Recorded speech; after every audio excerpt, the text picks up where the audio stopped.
வணக்கம். தமிழ் ஃபுட் கார்னரில் Vinayagar Chaturthi special recipes பார்க்க போகிறோம். இனிப்பு பூரண மோதக கொழுக்கட்டை பண்ண போகிறோம். இந்த கப்பில் 2 கப் இடியாப்ப மாவு எடுத்திருக்கேன். நீங்கள் இடியாப்ப மாவை எடுத்துக்கங்க, அல்லது கடையில் கிடைக்கிற கொழுக்கட்டை மாவும் இதுக்கு நல்லாயிருக்கும். மேல் மாவு சுவைக்காக 2 பிஞ்ச் உப்பு சேர்த்து நல்லா இதை கலந்து கொடுத்துடலாம். இப்போ மாவு பசைறதுக்கு தண்ணி நம்ம கொதிக்க வைக்கணும். 1 கப்புக்கு 1.25 கப்பு கணக்குக்கு நம்ம 2 கப்புக்கு 2.5 கப் தண்ணி சேர்த்து கொதிக்க வைக்கிறோம். மாவோட தன்மையை பொறுத்து தண்ணி முன்ன பின்ன எடுக்கும். இது கூட 2 டீஸ்பூன் எண்ணெய், சமையல் எண்ணெய் சேர்த்துட்டு இந்த தண்ணியை நல்லா கொதிக்க விட்டுறணும். தண்ணி நல்லா தளதளன்னு கொதிக்குது. இந்த மாதிரி நல்லா தளதளன்னு கொதிக்க வச்சுக்கணும். இந்த கொதிக்க வச்ச தண்ணியை மொத்தமாக ஊற்றிடாம கொஞ்சம் கொஞ்சமாக சேர்த்து பிசைஞ்சுக்கலாம். இந்த மாதிரி ஸ்பூனோ அல்லது உடன் கரண்டியோ வச்சு பிசைஞ்சுக்கங்க.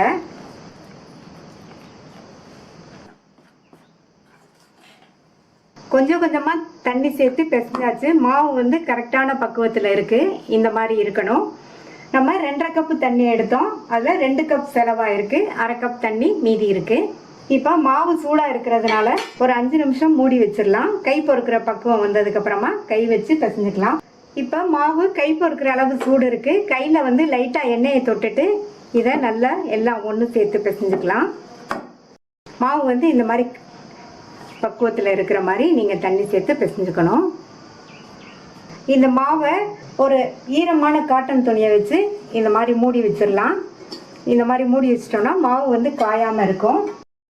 அடுத்து நம்ம பூரணம் ரெடி பண்ணிடலாம். 2 கப் மாவுக்கு 1 கப் பொடித்த வெல்லத்தை இந்த பாத்திரத்தில் சேர்த்துருக்கேன். இது கூட 1/4 கப்புக்கு கொஞ்சம் கூட 1/3 கப் அளவுக்கு தண்ணி சேர்த்து இந்த வெல்லம் நல்லா கரைஞ்சதுக்கு அப்புறமா வடிகட்டி எடுத்துக்கலாம்.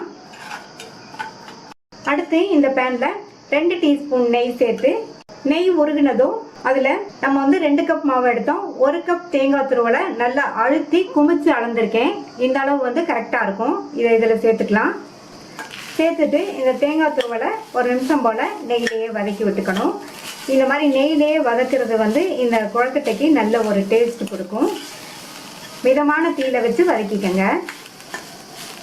இப்போ வதக்கியாச்சு. இதில் நம்ம வடிகட்டி வச்ச வெள்ளைக்கரைசலையும் சேர்த்துடலாம். வெள்ளைக்கரைசலை சேர்த்துட்டு நல்லா ரெண்டும் ஒன்றா மிக்ஸ் ஆகிற மாதிரி இந்த மாதிரி கலந்து கொடுக்கணும். தேங்காய் துருவலும் வெல்லமும் நல்லா ஒன்று சேர்ந்து வெந்துடுச்சு.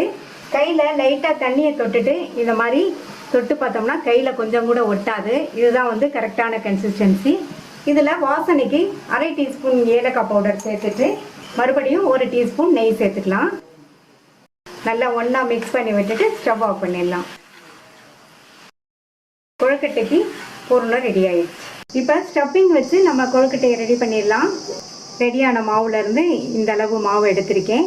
இந்த மோல்டை வச்சு தான் நம்ம இன்னைக்கு கொழுக்கட்டை ரெடி பண்ண போகிறோம். இந்த மோல்டில் எல்லா சைடுமே எண்ணெய் அப்ளை பண்ணிக்கணும். ஒவ்வொரு தடையும் லைட்டாக இந்த மாதிரி எண்ணெய் அப்ளை பண்ணிவிட்டு நம்ம ரெடி பண்ணணும். இப்போ இதை இந்த மாதிரி க்ளோஸ் பண்ணிவிட்டு இந்த பாயிண்ட்டை கரெக்டாக பிடிச்சிக்கங்க. ரெடி பண்ணி வச்ச மாவுலேருந்து இந்த அளவு மாவு எடுத்து இதை உள்ளே போட்டுட்டு நல்லா எல்லா பக்கமும் நல்லா இந்த மாதிரி அழுத்தி ஸ்ப்ரெட் பண்ணி விடணும். அப்போ தான் நம்ம மோல்டோட ஷேப்பெல்லாம் நமக்கு கரெக்டாக கிடைக்கும். நல்லா ஸ்ப்ரெட் பண்ணி விட்டாச்சு. இப்போ நம்ம ரெடி பண்ணி வச்ச பூரணத்தை ஒரு சின்ன ஸ்பூனில் எடுத்து கொஞ்சம் கொஞ்சமாக எடுத்து வச்சிடலாம். நல்லா நிறைய பூரணம் நம்ம வச்சு ஸ்டஃப் பண்ணிட்டோம்னா கொழுக்கட்டை சாப்பிடும்போது நல்லா ஸ்வீட்டாக இருக்கும். இப்போ நல்லா ஸ்டஃப் பண்ணியாச்சு. இது மேலே கொஞ்சமாக மாவு எடுத்து நல்லா இந்த மாதிரி ஒன்று போல் இந்த மாதிரி ப்ரெஸ் பண்ணி விட்டுடலாம். நல்லா லெவல் பண்ணிக்கோங்க. இப்போ ஓப்பன் பண்ணிடலாம். ஒரு கொழுக்கட்டை ரெடி பண்ணியாச்சு. இதே மாதிரி எல்லா கொழுக்கட்டைகளையும் ஸ்டஃப் பண்ணி ரெடி பண்ணியாச்சு. இனி ஆவியில் வேக வச்சிடலாம். இட்லி தட்டில் எண்ணெய் அப்ளை பண்ணி வச்சுருக்கேன். ரெடி பண்ணி வச்ச ஒவ்வொன்றையும் ஒவ்வொரு பள்ளத்துலேயும் எடுத்து வச்சிடலாம். இட்லி பாத்திரத்தில் தண்ணி விட்டு நல்லா கொதிச்சுட்டு இருக்கு. இந்த மாதிரி நல்லா கொதிச்சதுக்கப்புறம் தான் வைக்கணும். வச்சுட்டு மூடி போட்டு ஸ்டவ்வை மீடியம் ஃப்ளேமில் வச்சுக்கோங்க. 8 நிமிஷம் ஆச்சு. கொழுக்கட்டையெல்லாம் நல்லா வெந்துருச்சு. இதை வெளியில் எடுத்து வச்சு ஆறுனதுக்கப்புறமா வேறு பிளேட்டுக்கு மாற்றி வச்சிடலாம். மீதி உள்ளதே இதே மாதிரி வேக வச்சு எடுத்துக்கலாம். இனிப்பு பூரண மோதக கொழுக்கட்டை ரெடி ஆயிடுச்சு.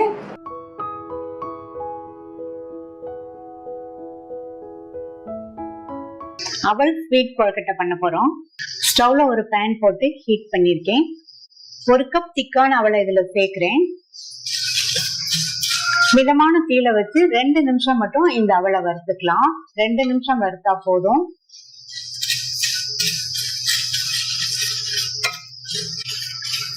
இப்ப 2 நிமிஷம் ஆச்சு. அவல் நல்லா சூடு ஏறிடுச்சு. உடனே இதை வேற ஒரு பிளேட்டுக்கு மாத்தி ஆறுனதுக்கு அப்புறமா மிக்சி ஜார்ல சேர்த்துடலாம். ஆறுனதுக்கு அப்புறமா ஒரு ட்ரையான மிக்சி ஜாருக்கு மாத்திருக்கேன். இத லைட் கோர்ஸான பவுடரா அரைச்சுக்கலாம்.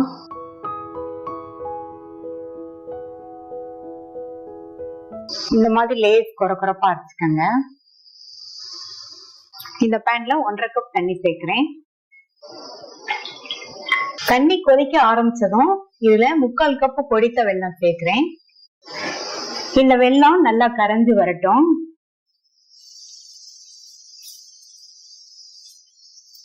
இப்ப வெல்லம் நல்லா கரைஞ்சிருச்சு. இந்த மாதிரி கரைஞ்சா மட்டும் போதும். இதை வடிகட்டி தனியா எடுத்து வச்சுக்கலாம். வடிகட்டின வெள்ளக்கரைசல மறுபடியும் இந்த பேன்ல சேர்க்கிறேன். வெள்ளத்துல சின்ன சின்ன கல்லு மண் இருக்கிறதுனால நம்ம வடிகட்டிட்டோம்னா நமக்கு சுத்தமான வெள்ளக்கரைசல் கிடைச்சிரும். இப்ப வெள்ளக்கரைசல் லைட்டா கொதிக்க ஆரம்பிச்சிருக்கு. இந்த ஸ்டேஜ்ல நம்ம அரைச்ச அவலை கொஞ்சம் கொஞ்சமா சேர்த்துட்டு அப்படியே கிண்டிட்டே இருக்கணும்.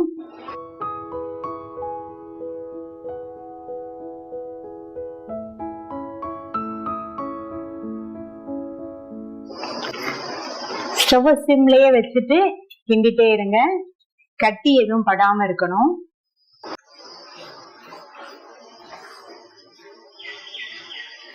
இப்ப பாத்தீங்கன்னா நல்லா திக்காய் வந்திருக்கு. இந்த ஸ்டேஜ்ல 1/2 டீஸ்பூன் ஏலக்காய் பவுடர் சேர்த்துட்டு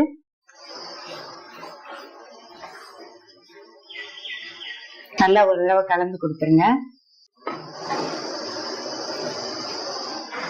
அடுத்து 1/2 கப் தேங்காய் துருவல் சேர்க்கிறேன். கூடவே 2 டீஸ்பூன் நெய் சேர்த்துக்கலாம். நெய் சேர்த்துட்டு நல்லா எல்லாம் ஒன்னா மிக்ஸ் ஆகுற மாதிரி இந்த மாதிரி கிண்டி கொடுங்க. இப்ப நல்லா மிக்ஸ் பண்ணியாச்சு. ஸ்டவ் ஆஃப் பண்ணிட்டு இதை வேற ஒரு பிளேட்டுக்கு மாத்திடலாம். பிளேட்டுக்கு மாத்தி இப்ப கை பொறுக்கிற அளவு சூடு இருக்கு. கையில லைட்டா எண்ணெயை தொட்டுட்டு இதை நல்லா ஒண்ணு சேர்த்து பிசைஞ்சிடலாம்.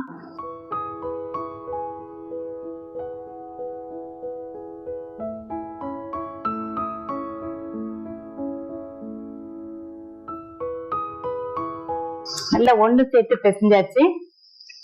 கொழுக்கட்டைக்கு மாவு ரெடி ஆயிடுச்சு. அடுத்து கொழுக்கட்டையை பிடிச்சு வைக்கிறதுக்கு ஒரு ஸ்டீமர்ல வாழை இலை போட்டு வச்சிருக்கேன். இப்ப இதுல இருந்து கொஞ்சம் கொஞ்சமா எடுத்து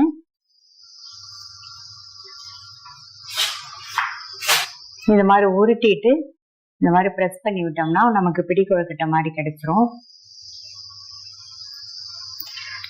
இந்த அவல் பிடி கொழுக்கட்டைக்கு நம்ம மாவு அரைக்கணுங்கிற அவசியம் கிடையாது.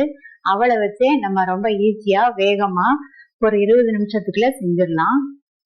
இதே மாதிரி எல்லாத்தையும் பிடி கொழுக்கட்டையா பிடிச்சு வச்சிடலாம். எல்லா கொழுக்கட்டைகளையும் பிடிச்சு வச்சாச்சு. அடுத்து இதை வேக வைக்கிறதுக்கு இட்லி பாத்திரத்துல தண்ணி விட்டு நல்லா கொதிச்சிட்டு இருக்கு.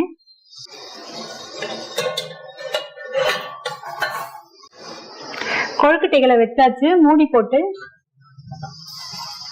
ஸ்டவ் மீடியம் ஃப்ளேம்ல வச்சிருங்க. இந்த கொழுக்கட்டை வெந்து வர்றதுக்கு 6ல இருந்து 8 நிமிஷம் ஆகும். 8 நிமிஷம் ஆச்சு. திறந்து பார்க்கலாம். கொழுக்கட்டை எல்லாம் நல்லா வெந்துருச்சு.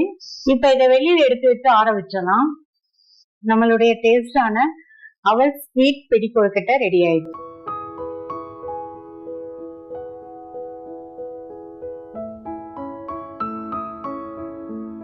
சாஃப்டான இனிப்பு பூர்ண கொழுக்கட்டை எப்படி பண்றதுன்னு பார்க்கலாம். இந்த பாத்திரத்துல 1 கப் இடியாப்ப மாவு சேர்க்கிறேன். மேல் மாவு சுவைக்காக கொஞ்சமா உப்பு சேர்த்து நல்லா கலந்து விட்டுறலாம். இந்த பாத்திரத்துல மாவு எடுத்த கப்ல 1/4 கப் அளவுக்கு தண்ணி சேர்க்கிறேன்.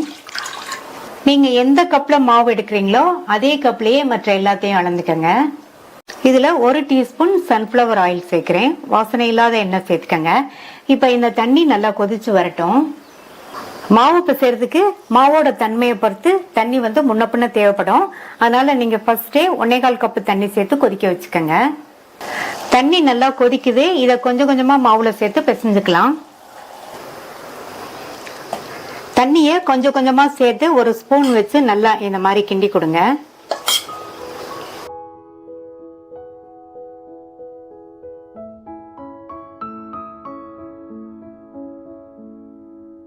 கொதிக்க வச்ச 1.25 கப் தண்ணிய ஃபுல்லாவே சேர்த்துட்டேன்.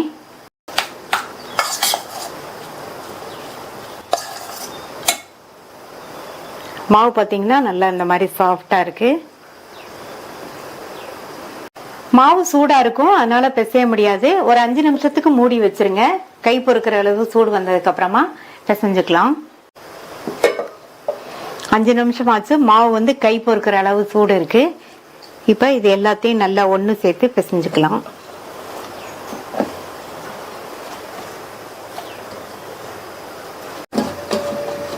பிசைஞ்சாச்சு. மாவு நல்லா சாஃப்டா இருக்கு. இத மூடி வச்சுட்டு பூரணம் ரெடி பண்ணிடலாம். மாவு எடுத்த கப்ல 1/2 கப் பொடித்த வெல்லத்தை இந்த பேன்ல சேர்த்துட்டு அதே கப்லயே 1/4 கப் அளவுக்கு தண்ணியை இதுல சேர்த்துடலாம். இந்த வெல்லம் நல்லா கரைஞ்சு வரட்டும். வெல்லம் நல்லா கரைஞ்சிருச்சு. இந்த மாதிரி கரைஞ்சா மட்டும் போதும், பாகுபதம் எதுவும் பார்க்க வேண்டியதில்லை. இப்ப இதை வடிகட்டி தனியா எடுத்து வச்சுக்கலாம்.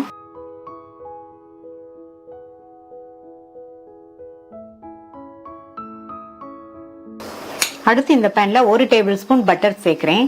இதுக்கு பதில் நீங்கள் நெய் இருந்தாலும் சேர்த்துக்கங்க.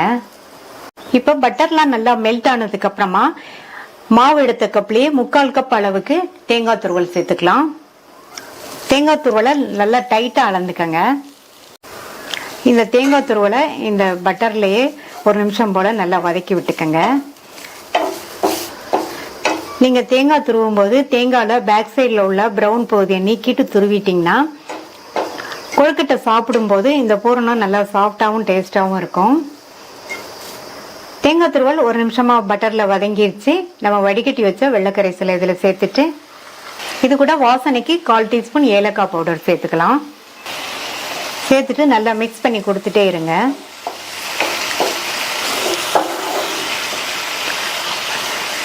வெள்ளக்கரைசலை சேர்த்ததுக்கு அப்புறமா இந்த மாதிரி மிக்ஸ் பண்ணி கொடுத்துட்டே இருங்க.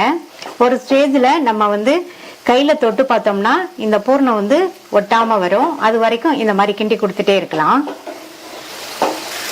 நம்ம சேர்த்த வெள்ளக்கரைசலும் தேங்காய் துருவலும் நல்லா ஒண்ணு சேர்ந்து வெந்துருச்சு. நம்மளுடைய பூரணம் ரெடி ஆயிடுச்சுன்னு எப்படி கண்டுபிடிக்கலாம்னா கைய தண்ணியில நனைச்சிட்டு இந்த மாதிரி தொட்டு பார்த்தோம்னா கொஞ்சம் கூட கையில ஒட்டக்கூடாது. ஸ்டவ் ஆஃப் பண்ணிட்டு இதை வேற ஒரு பவுலுக்கு மாத்தி வச்சிடலாம். பூரணம் ரெடி ஆயிடுச்சு. அடுத்து நம்ம கொழுக்கட்டைகளை ரெடி பண்ணிடலாம். கையில லைட்டா எண்ணெயை தொட்டுட்டு நமக்கு தேவையான அளவு மாவு எடுத்துக்கலாம். நான் இந்த அளவு மாவு எடுத்திருக்கேன். மாவை எடுத்துட்டு மூடி வச்சிருங்க, அப்பதான் காஞ்சு போகாம இருக்கும். நீங்க கொழுக்கட்டையை தட்டுறதுக்கு பட்டர் ஷீட், வாழை இலை அல்லது பிளாஸ்டிக் ஷீட் எது வேணாலும் எடுத்துக்கங்க. நான் இன்னைக்கு பட்டர் ஷீட் எடுத்திருக்கேன். மாவை வந்து நல்லா இந்த மாதிரி ஷீட் மேல உருட்டிட்டு ரவுண்டா தட்டிக்கலாம்.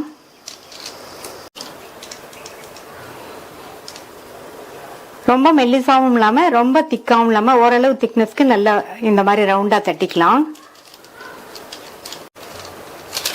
இந்த திக்னஸ்க்கு தட்டிக்கங்க. இதுல நடுவுல நம்ம ரெடி பண்ணி வச்ச பூரணத்தை எடுத்து வச்சுக்கலாம். எடுத்து வச்சுட்டு இதை நல்லா லெவல் பண்ணிட்டு க்ளோஸ் பண்ணிடலாம். இப்ப க்ளோஸ் பண்ணிடலாம். இந்த பேப்பரோடைய எடுத்து இந்த மாதிரி க்ளோஸ் பண்ணிருங்க.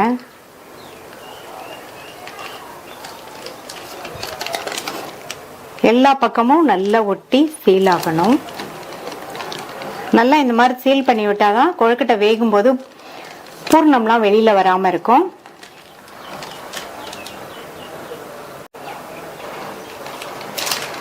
இதே மாதிரி எல்லாத்தையும் ரெடி பண்ணிக்கலாம்.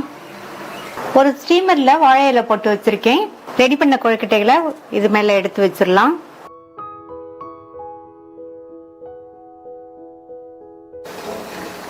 எல்லா கொழுக்கட்டைகளையும் வச்சாச்சு.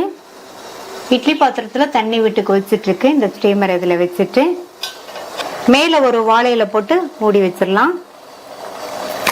இந்த மாதிரி வாழை இலையில கொழுக்கட்டை வச்சு மேலையும் வாழை இலை போட்டு மூடிட்டோம்னா கொழுக்கட்டை வெந்து வந்ததுக்கு அப்புறமா வாழை இலை வாசனையோட சாப்பிட்றதுக்கு ரொம்ப சுவையா இருக்கும். வாழை இலை எல்லாமையும் ஸ்டீமர்ல லைட்டா எண்ணெய் அப்ளை பண்ணி கொழுக்கட்டைகளை வச்சும் வேக வைக்கலாம். மூடி போட்டு ஸ்டவ்வை மீடியம் ஃப்ளேம்ல வச்சிருங்க. இது வெந்து வர்றதுக்கு 8ல இருந்து 10 நிமிஷம் ஆகும். 8 நிமிஷம் ஆச்சு. எல்லா கொழுக்கட்டைகளுமே நல்லா சாஃப்டா வெந்துருச்சு.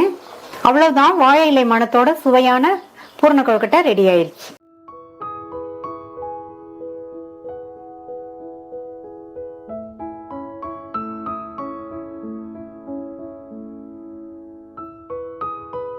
பால் கொழுக்கட்டை பண்ண போறோம். இந்த பாத்திரத்துல 1 கப் பச்சரிசி மாவு சேர்க்கிறேன். இந்த மாவு பச்சரிசிய மிஷின்ல கொடுத்து திரிச்ச மாவு, இடியாப்ப மாவு கிடையாது. இதுல கொஞ்சமா 2 பிஞ்ச் உப்பு சேர்த்து நல்லா ஒண்ணு போல கலந்து விட்டுருங்க. அடுத்து இதுல மாவு எடுத்த அதே கப் அளவுக்கு சூடான தண்ணி வச்சிருக்கேன். இதை கொஞ்சம் கொஞ்சமா சேர்த்து பிசைஞ்சுக்கலாம்.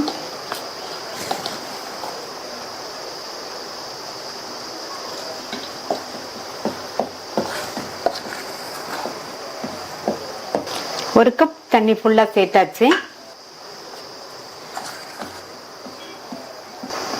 நம்ம சேர்த்த தண்ணியில அரிசி மாவு நல்லா ஃபுல்லாவே ஈரமாயிருச்சு. கொஞ்சம் கூட அரிசி மாவு எங்கேயுமே தெரியல. அடுத்து மாவை மூடி வச்சிருங்க. கை பொறுக்கிற சூடு வந்ததுக்கு அப்புறமா நம்ம பிசைஞ்சுக்கலாம். இப்ப பாத்தீங்கன்னா மாவு கை பொறுக்கிற அளவு சூடு இருக்கு. கையில லைட்டா வாசனை இல்லாத எண்ணெய் அல்லது நெய்யை அப்ளை பண்ணிட்டு இதை நல்லா ஒண்ணு போல பிசைஞ்சுக்கலாம்.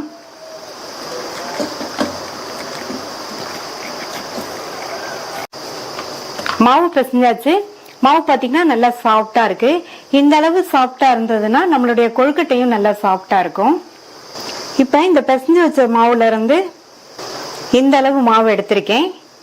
இதை தனியா வச்சுட்டு மீதி உள்ளதை உருண்டைகளா உருட்டிக்கலாம். இப்ப கொஞ்சம் கொஞ்சமா எடுத்து உங்களுக்கு எந்த சைஸ்க்கு வேணுமோ அந்த சைஸ்க்கு இந்த மாதிரி பால் ஷேப்புக்கு உருட்டிக்கலாம்.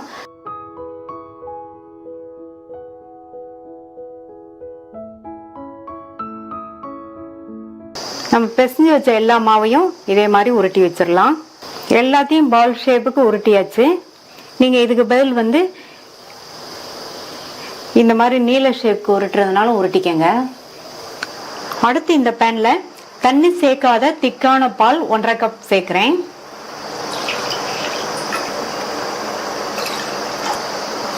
இது கூட 1.5 கப் தண்ணி சேர்க்கிறேன். நான் இன்னைக்கு மெஷர்மெண்ட் கப்ல மாவு அளந்தேன். நீங்க எந்த கப்ல மாவு அளக்குறீங்களோ அதே கப்லயே மற்ற எல்லாத்தையும் அளந்துக்கங்க. இப்ப இது நல்லா கொதிச்சு வரட்டும். நம்ம கொழுக்கட்டைக்கு பிசைஞ்ச மாவுல இருந்து கொஞ்சமா மாவு எடுத்து வச்சோம் இல்லையா, இதுல கொஞ்சமா தண்ணி சேர்த்து நல்லா கட்டி இல்லாம கரைச்சு வச்சுக்கலாம்.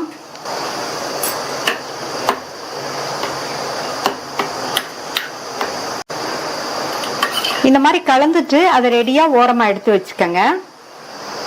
பால் கொதிக்கிறதுக்கு முன்னாடி இந்த மாதிரி கிண்டி கொடுத்துட்டே இருந்தோம்னா மேல ஆடப்படியாம இருக்கும். இப்ப பாத்தீங்கன்னா நம்ம பாலும் தண்ணியும் கலந்து வச்சோம் இல்லையா, நல்லா கொதிக்குது. இந்த மாதிரி நல்லா கொதிச்சதுக்கு அப்புறமா நம்ம உருட்டி வச்ச உருண்டைகளை சேர்த்துடலாம். கொஞ்சம் கொஞ்சமா சேர்க்கணும். நான் இப்ப கொஞ்சம் சேர்த்திருக்கேன். மறுபடியும் நல்லா ஒரு கொதி வரும்போது அடுத்தடுத்து சேர்த்துக்கலாம். இப்ப மறுபடியும் நல்லா கொதிக்குது. அடுத்து ஒரு பேட்ச் சேர்க்கிறேன். இப்ப பாத்தீங்கன்னா மறுபடியும் கொதிக்குது. மீதி உள்ளதையும் சேர்த்துடலாம். இந்த மாதிரி பேட்ச் பேட்சா சேர்த்தோம்னா கட்டி சேராம இருக்கும். அதுக்குதான் நம்ம பேட்ச் பேட்சா சேர்க்கிறோம். இப்ப கரண்டி எதுவும் போட்டு கிண்ட வேண்டாம். எல்லா கொழுக்கட்டைகளும் வெந்து மேல எழும்பி வரும். அந்த ஸ்டேஜ்ல நம்ம கரண்டி போட்டு கிண்டினா போதும். இப்ப பாத்தீங்கன்னா எல்லா கொழுக்கட்டைகளும் வெந்து மேல எலும்பி வந்துருச்சு. இந்த ஸ்டேஜ்ல இந்த மாதிரி கிண்டி கொடுத்துடலாம். இது ஒரு வெந்து வர்றதுக்கு 8ல இருந்து 10 நிமிஷம் ஆகும். ஸ்டவ் மீடியம் ஃப்ளேம்ல வச்சிருங்க. அப்பப்போ மட்டும் இந்த மாதிரி கலந்து கொடுங்க. இப்ப 10 நிமிஷம் ஆச்சு. கொழுக்கட்டை எல்லாம் நல்லா சாஃப்டா வெந்துருச்சு. தண்ணிய கையில நனைச்சிட்டு இது மாதிரி பிரஸ் பண்ணி பார்த்தா தெரியும் கொழுக்கட்டை நல்லா வெந்துருச்சு. இது கூட நம்ம கரைச்சு வச்ச மாவு கரைசலை சேர்த்துக்கலாம். இந்த மாதிரி கொஞ்சமா மாவு கரைசல் சேர்த்தோம்னா கொழுக்கட்டை நல்லா இன்னுமே திக்கா இருக்கும். நல்லா கலந்து விட்டுருங்க. பால்லையே நம்ம கொழுக்கட்டையை வேக வைக்கிறதுனால டேஸ்ட் பாத்தீங்கன்னா ரொம்ப ரொம்ப சூப்பரா இருக்கும். இந்த மாவு கரைசல் சேர்த்ததுக்கு அப்புறமா 1 நிமிஷம் மட்டும் இருக்கட்டும்.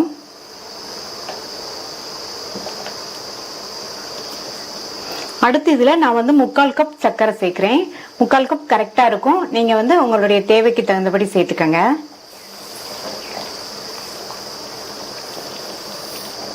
கொழுக்கட்டை எல்லாம் வெந்ததுக்கு அப்புறம் தான் சர்க்கரை சேர்க்கணும். நல்லா மிக்ஸ் பண்ணி விட்டுறலாம். நம்ம சேர்த்த சர்க்கரை எல்லாம் நல்லா கரைஞ்சிருச்சு. இந்த மாதிரி கரைஞ்சதுக்கு அப்புறமா ஒரு 3ல இருந்து 4 நிமிஷம் எல்லாம் ஒண்ணு சேர்ந்து வெந்துட்டு இருக்கட்டும். கொழுக்கட்டை வெந்துட்டு இருக்கட்டும். இந்த பேன்ல 1 டீஸ்பூன் நெய் சேர்க்கிறேன். நெய் உருகினதும் இது கூட 1/4 கப் தேங்காய் துருவலை சேர்த்துட்டு இந்த தேங்காய் துருவலை நெய்யிலேயே நல்லா வதக்கிக்கங்க. தேங்காயில உள்ள பிரவுன் பகுதியை நீக்கிட்டு துருவிக்கங்க. துருவலோட கலர் மாறிடாம நல்லா வாசனை வர வரையும் நெய்யிலேயே வதக்கிக்கலாம். இந்த மாதிரி கடைசியில நம்ம தேங்காய் துருவலை நெய்யிலேயே வதக்கி சேர்த்துட்டோம்னா கொழுக்கட்டை நல்ல சூப்பரான டேஸ்ட்ல இருக்கும். தேங்காய் துருவல் நெய்யிலேயே வதங்கி நல்ல ஒரு வாசனை வந்துருச்சு. கலரும் மாறாம இருக்கு. 4 நிமிஷமா சர்க்கரையோட சேர்ந்து கொழுக்கட்டை நல்லா வெந்துருச்சு. இது கூட நம்ம வதக்கி வச்ச தேங்காய் துருவலை சேர்த்துக்கலாம். சேர்த்துட்டு நல்லா கலந்து விட்டுருங்க. அடுத்து இதுல 1/2 டீஸ்பூன் ஏலக்காய் பவுடர் சேர்க்கிறேன். நல்லா மிக்ஸ் பண்ணி விட்டுட்டு ஸ்டவ் ஆஃப் பண்ணிருங்க. சுவையான பால் கொழுக்கட்டை ரெடி ஆயிடுச்சு.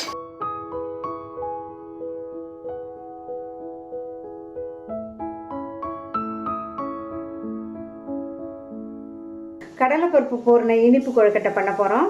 இந்த கப்ல 2 கப் இடியாப்ப மாவு எடுத்திருக்கேன். நீங்க இடியாப்ப மாவை எடுத்துக்கங்க, அல்லது கடையில கிடைக்கிற கொழுக்கட்டை மாவும் இதுக்கு நல்லா இருக்கும்.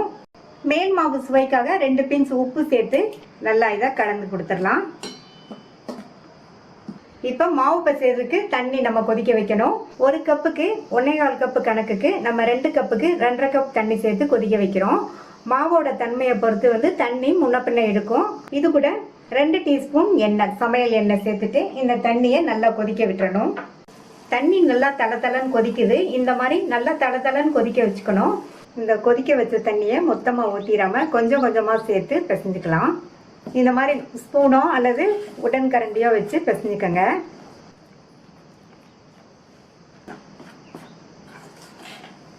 கொஞ்சம் கொஞ்சமா தண்ணி சேர்த்து பிசைஞ்சாச்சு. மாவு கரெக்டான பக்குவத்துல இருக்கு. இந்த மாதிரி இருக்கணும். நம்ம 2.5 கப் தண்ணி எடுத்தோம். அதுல 2 கப் செலவாயிருக்கு. 1/2 கப் தண்ணி மீதி இருக்கு. இப்ப மாவு சூடா இருக்கிறதுனால ஒரு 5 நிமிஷம் மூடி வச்சிடலாம். கை பொறுக்கிற பக்குவம் வந்ததுக்கு அப்புறமா கை வச்சு பிசைஞ்சுக்கலாம். இப்ப மாவு கை பொறுக்கிற அளவு சூடு இருக்கு. கையில லைட்டா எண்ணெயை தொட்டுட்டு இதை நல்லா எல்லாம் ஒண்ணு சேர்த்து பிசைஞ்சுக்கலாம். மாவு இந்த மாதிரி பக்குவத்துல இருக்கிற மாதிரி நீங்க தண்ணி சேர்த்து பிசைஞ்சுக்கணும். இந்த மாவை ஒரு ஈரமான காட்டன் துணியை வச்சு இந்த மாதிரி மூடி வச்சிடலாம். இந்த மாதிரி மூடி வச்சிட்டோம்னா மாவு காயாம இருக்கும்.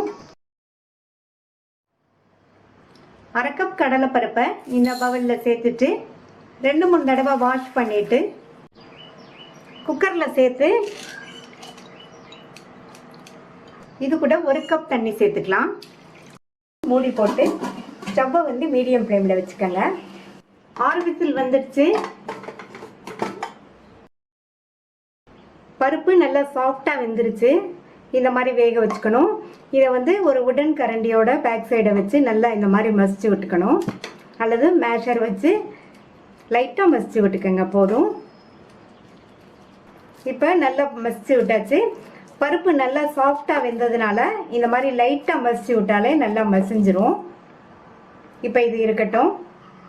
இந்த பேன்ல 1 டேபிள் ஸ்பூன் நெய் சேர்த்து, நெய் உருகினதுக்கு அப்புறமா இதுல 10-12 முந்திரியை குட்டி குட்டியா உடைச்சு வச்சிருக்கேன். அதை சேர்த்துட்டு இந்த முந்திரியோட கலர் லைட்டா மாறி வர வரைக்கும் வறுத்துக்கணும். நெய்யிலேயே வறுத்துக்கங்க. இந்த அளவுக்கு லைட்டா அதனுடைய கலர் மாறினதுக்கு அப்புறமா அது கூட 1/2 கப் தேங்காய் துருவலையும் சேர்த்து இதனுடைய கலரும் லைட்டா சேஞ்ச் ஆகிற வரைக்கும் நல்லா இந்த நெய்யிலேயே வதக்கிக்கணும். தேங்காய் துருவலோட கலரும் ஓரளவுக்கு மாறிடுச்சு. இதை வேற பவுலுக்கு டிரான்ஸ்ஃபர் பண்ணி வச்சிடலாம். அடுத்து வெள்ளைக்கரைசல் ரெடி பண்ணிடலாம். நான் வந்து 3/4 கப் பொடித்த வெல்லம் எடுத்திருக்கேன். இது வந்து கரெக்டான அளவாக இருக்கும். உங்களுக்கு இனிப்பு கூடுதலாக வேணும்னா 1 கப் சேர்த்துக்கங்க. இது கூட 1/4 கப்புக்கு கொஞ்சம் கூட 1/3 கப் அளவுக்கு தண்ணி சேர்த்துருக்கேன். இப்போ நல்லா வெல்லம் கரைஞ்சிருச்சு. இதை தனியாக வடிகட்டி எடுத்துகிட்டு வந்துடலாம். நம்ம வடிகட்டின வெள்ளைக்கரைசலை மறுபடியும் இந்த பேனில் சேர்த்துடலாம். அடுத்து இது கூட வேக வச்சு மசிச்ச கடலைப்பருப்பையும் சேர்த்துக்கலாம். சேர்த்துட்டு இந்த கடலைப்பருப்பு இந்த வெள்ளைக்கரைசலோடு சேர்ந்து நல்லா ஒன்றா மிக்ஸ் ஆகிற மாதிரி இந்த மாதிரி கலந்து கொடுத்துக்கங்க. நல்லா கலந்து கொடுத்தாச்சு. இந்த கடலைப்பருப்பு வெள்ளைக்கரைசல் ரெண்டுமே ஒன்று சேர்ந்து நல்லா வெந்து வரட்டும். இப்போ 2 நிமிஷம் ஆச்சு. அடுத்து இதில் நம்ம நெய்யில் வதக்கின முந்திரியையும் தேங்காய் துருவலையும் சேர்த்துக்கலாம். சேர்த்துட்டு ஸ்டவ்வை வந்து மீடியம் ஃப்ளேமில் வச்சு நல்லா இந்த மாதிரி கிண்டி கொடுங்க. இப்போ எல்லாமே நல்லா ஒன்று சேர்ந்து வெந்துருச்சு. இந்த அளவு தளதளன்னு இருந்தால் ஆறுனதுக்கப்புறம் வந்து கரெக்டாக இருக்கும். இதில் வாசனைக்கு 1/2 டீஸ்பூன் ஏலக்காய் பவுடர் சேர்த்துட்டு நல்லா ஒரு தடவை மிக்ஸ் பண்ணி விட்டுறலாம். கடைசியாக இதில் 1 டீஸ்பூன் போல் நெய் சேர்த்துட்டு ஒரு தடவை நல்லா மிக்ஸ் பண்ணி விட்டுட்டு ஸ்டவ் ஆஃப் பண்ணிவிட்டு இதை இறக்கி வச்சு ஆற வச்சிடலாம். இந்த மோல்டு வச்சு தான் நம்ம இன்னைக்கு கொழுக்கட்டை ரெடி பண்ண போகிறோம். இந்த மோல்டோட 2 பக்கமும் எண்ணெய் விட்டு எல்லா பக்கமும் நல்லா எண்ணெயை வந்து இந்த மாதிரி ஸ்ப்ரெட் பண்ணி விட்டுறணும். அதே மாதிரி இந்த சைடும் நான் வந்து ரெடி பண்ணி வச்ச மாவுலேருந்து 2 உருண்டை மாவு எடுத்திருக்கேன். மாவு நீங்கள் எடுத்துட்டு மறுபடியும் காட்டன் துணியை போட்டு மூடி வச்சுருங்க. அப்போ தான் வந்து மாவு காயாமல் இருக்கும். இப்போ ஒரு உருண்டை எடுத்து இந்த சைடு வச்சுட்டு நல்லா இந்த மாதிரி லைட்டாக ப்ரெஸ் பண்ணி கொடுக்கணும். இந்த நடுவில் மட்டும் நல்லா ப்ரெஸ் பண்ணி கொடுக்கணும். அப்போ தான் நமக்கு ஷேப் கிடைக்கும். வெளிப்பக்கம் இந்த மாதிரி ஃப்ளாட் பண்ணி விட்டுருங்க. இந்த மாதிரி நடுவில் நல்லா ப்ரெஸ் பண்ணி வச்சிட்டோம்னா நமக்கு அங்கே பூரணம் வைக்கிறதுக்கு கரெக்டாக இருக்கும். தேவைப்பட்டால் லைட்டாக எண்ணெய் அப்ளை பண்ணிக்கோங்க. இந்த மோல்டோட வெளிப்பக்கம் கொஞ்சம் மாவு வந்தால் பரவாயில்ல. அப்போ தான் நம்ம ப்ரெஸ் பண்ணி எடுக்கும்போது கரெக்டான அச்சு கிடைக்கும். இதே மாதிரி இந்த சைடும் வச்சிடலாம்.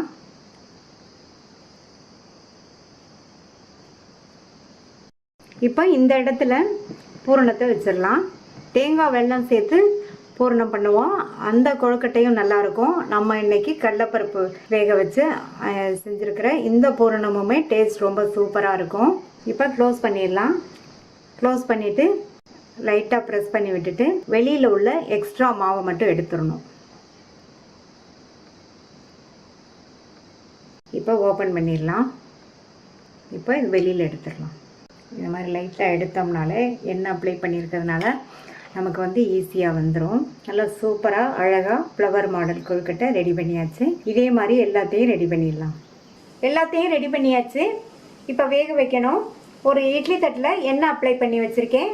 ரெடி பண்ணி வச்ச ஒவ்வொன்றையும் இட்லி தட்டில் எடுத்து வச்சிடலாம். இட்லி பாத்திரத்தில் தண்ணி விட்டு கொதிச்சிட்ருக்கு. ரெடி பண்ணி வச்ச கொழுக்கட்டைகளை இதில் வச்சுட்டு மூடி போட்டு ஸ்டவ்வை மீடியம் ஃப்ளேமில் வச்சுருங்க. 10 நிமிஷம் வெந்து வரட்டும். 10 நிமிஷம் ஆச்சு. கொழுக்கட்டையெல்லாம் நல்லா வெந்துருச்சு. இதை வெளியில் எடுத்து வச்சு ஆறுனதுக்கப்புறமா பிளேட்டுக்கு மாற்றி வச்சிடலாம். பார்க்குறதுக்கே ரொம்ப அழகாக இருக்குது. சுவையான சாஃப்டான கடலைப்பருப்பு பூரண கொழுக்கட்டை ரெடி ஆயிடுச்சு.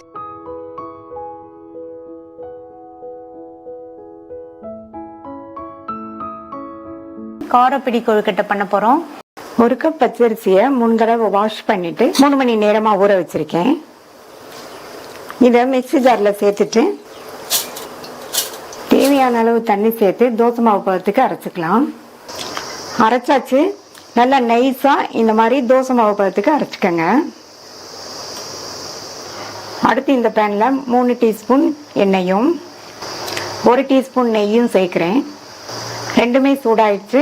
இதில் 1 டீஸ்பூன் கடுகு பொரிஞ்சதும் 2 டீஸ்பூன் கடலைப்பருப்பும் 2 டீஸ்பூன் உளுந்தும் சேர்த்துக்கலாம். இந்த மாதிரி உளுந்தும் கடலைப்பருப்பும் அதிகமாக சேர்த்தோம்னா கொழுக்கட்டை நல்லா வாசனையாகவும் சுவையாகவும் இருக்கும்.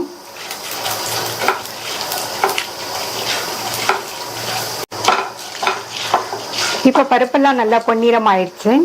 இதுல கட் பண்ண 3 காஞ்ச மிளகாய் சேர்க்கிறேன்.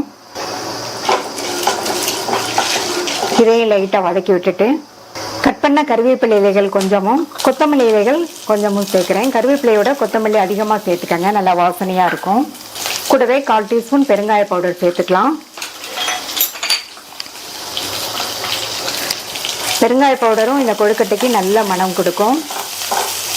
அடுத்து 1/2 கப் அளவுக்கு தேங்காய் துருவலை சேர்த்து நல்லா வதக்கிக்கலாம். தேங்காய் துருவலோட கலர் மாறாத அளவுக்கு மிதமான தீயில வச்சு வதக்கிக்கங்க.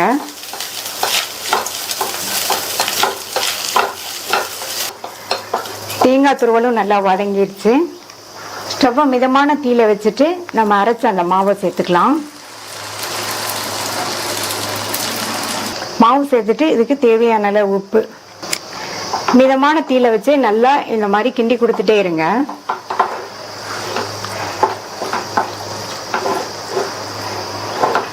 இந்த மாதிரி கிண்டி கொடுத்துட்டே இருந்தோம்னா கொஞ்ச நேரத்துல மாவு வந்து நல்லா கெட்டியாகி வந்துடும்.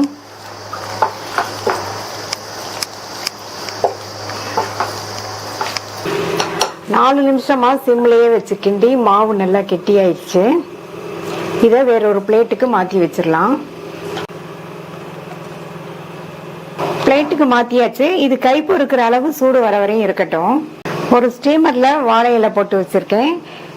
இதில் தான் நம்ம கொழுக்கட்டையை வேக வைக்க போகிறோம். இந்த மாதிரி வேக வச்சோம்னா வாழை இலை வாசனையோட கொழுக்கட்டை சாப்பிட்றதுக்கு ரொம்ப ரொம்ப டேஸ்டாக இருக்கும்.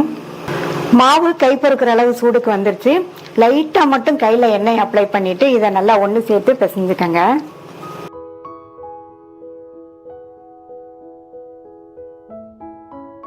இந்த மாவுல இருந்து கொஞ்சம் மாவு எடுத்து இந்த மாதிரி நீளமா கொண்டு வந்து 4 விரலையும் வச்சு இந்த மாதிரி பிரஸ் பண்ணிட்டோம்னா நமக்கு வந்து பிடி கொழுக்கட்டை கிடைச்சிரும்.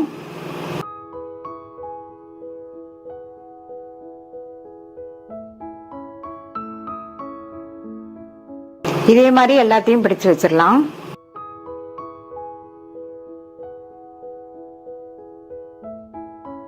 கொழுக்கட்டையெல்லாம் பிடிச்சு வச்சாச்சு. ஆவியில வேக வச்சிடலாம். இட்லி பாத்திரத்துல தண்ணி விட்டு நல்லா கொதிச்சுட்டு இருக்கு. இந்த மாதிரி கொதிச்சதுக்கு அப்புறமா இந்த பிளேட்டை வச்சுட்டு மூடி வச்சு மீடியம் ஃப்ளேம்ல 10 நிமிஷம் வேக வச்சுக்கலாம். 10 நிமிஷம் ஆச்சு. கொழுக்கட்டைகள்லாம் நல்லா வெந்துருச்சு. இதை வெளியில எடுத்து வச்சிடலாம்.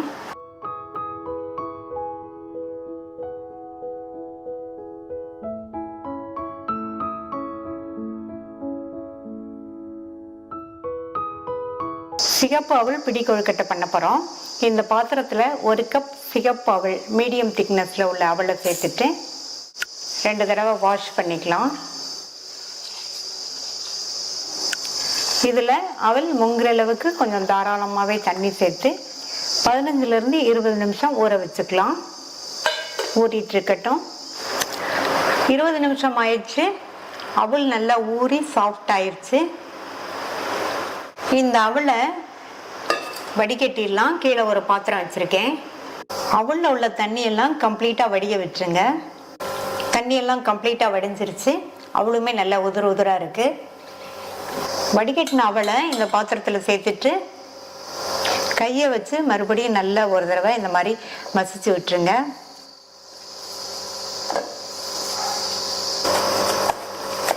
இப்போ அவல்லாம் நல்லா மசிஞ்சிருச்சு.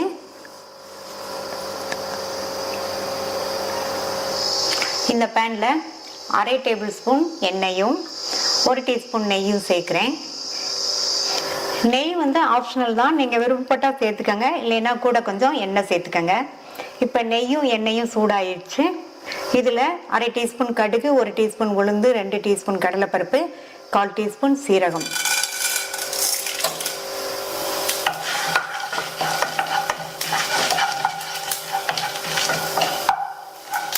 கடுகு பொரிஞ்சு பருப்பெல்லாம் நல்லா செவந்துருச்சு. இதில் ஒரு கட் பண்ண காஞ்ச மிளகாவும் நல்லா பொடியாக கட் பண்ண பச்சை மிளகாவும் சேர்க்குறேன். கூடவே கொஞ்சமாக கட் பண்ண கருவேப்பிலை இலைகள்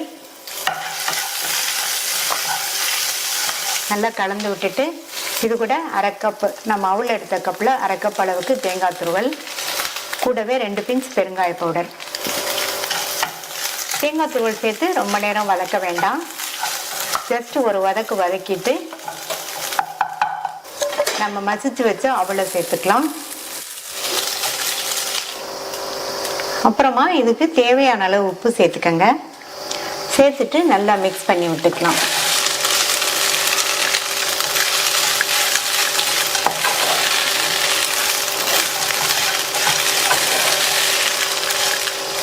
எல்லாம் நல்லா ஒண்ணா மிக்ஸ் ஆகுற மாதிரி மிக்ஸ் பண்ணி விட்டுட்டு ஸ்டவ் ஆஃப் பண்ணிடுங்க. இப்போ இதை வேறொரு பிளேட்டுக்கு மாத்திட்டு கை பொறுக்கிற அளவு சூடு இருக்கும்போது நம்ம இதை கொழுக்கட்டைகளா பிடிச்சு வச்சிடலாம். இப்போ கை பொறுக்கிற அளவு சூடு இருக்கு. கொஞ்சம் கொஞ்சமா எடுத்து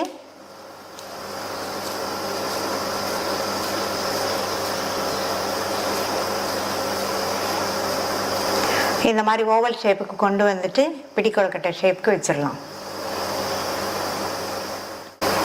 இனிப்பு கொழுக்கட்டை பிடிக்காதவங்களுக்கு, இனிப்பு கொழுக்கட்டை சாப்பிடாதவங்களுக்கு இந்த மாதிரி அவளை வச்சு ரொம்ப ஈஸியாக நம்ம செஞ்சு கொடுத்துடலாம். டேஸ்ட் ரொம்ப சூப்பராக இருக்கும். இதே மாதிரி எல்லாத்தையும் பிடிச்சிடலாம்.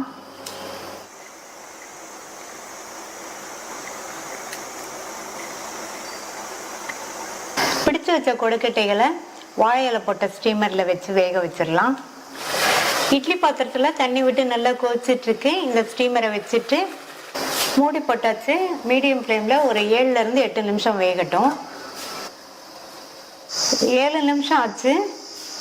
கொழுக்கட்டையெல்லாம் வெந்துருச்சு. இதை வெளியில் எடுத்து வச்சிடலாம்.